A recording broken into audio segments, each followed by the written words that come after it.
అని నమ్ముతున్నాను. కొంచెం పేపర్లు నీవే నింపిపెట్టు ప్రభు అని అడగొద్దు. మరి అంత బలహీనంగా ఎందుకు మారిపోతున్నాం మనం? నరుని కాలం ఈ భూమి మీద యుద్ధకాలం. ప్రాక్టికల్గా మన విశ్వాసాన్ని ముందుకు తీసుకెళ్ళాలి మనం. Praise the Lord. అవమానాలు వస్తాయి, నిందలు వస్తాయి, ఓటములు వస్తాయి.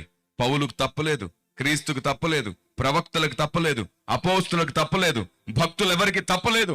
నీకు తప్పిందంటే నువ్వు ఆ మార్గంలో నడవకుండా నువ్వేదో వంకర మార్గంలో షార్ట్ కట్ లో వెళ్తున్నావు. అందుకే ఆ శోధన నీకు తప్పింది.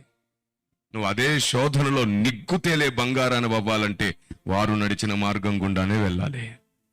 Praise the Lord. అవును, నిందారహితుడు అంటే అర్థం ఏమిటి?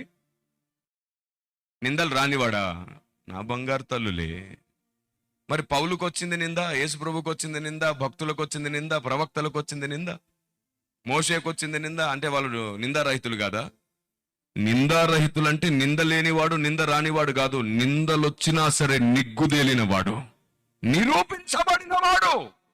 నిందలొచ్చిన తర్వాత కూడా దేవుడు హెచ్చించినవాడు, దేవుడు వాడుకుంటుంటే నిరూపించబడినవాడు. ఆమేన్. యోసేపు మీదకి నిందొచ్చింది, దేవుడు కొన్నాళ్లకు నిరూపించాడు, నిందారహితుడయ్యాడు. దేవుడు ఎవరి పక్షముండి నిరూపిస్తారో వారెవరు? నిందారహితులు. దేవునికి స్తోత్రం కలుగునుగాక. మరి మనలో ఎవరు నిందారహితులు ఎలా తెలియాలి? వేచి చూడాలి, ఫలమును బట్టి చూడాలి. ఫలమును బట్టి చూడాలి. నేను ఒకరి పేరెత్తి వాళ్ళ కూర్చో 100 మాటలు చెప్పాను అనుకోండి, మీరు నమ్మేస్తారు. మీలో కొందరైనా సరే నిజమే కావచ్చు, వాళ్ళు మంచి వాళ్ళు కాదు.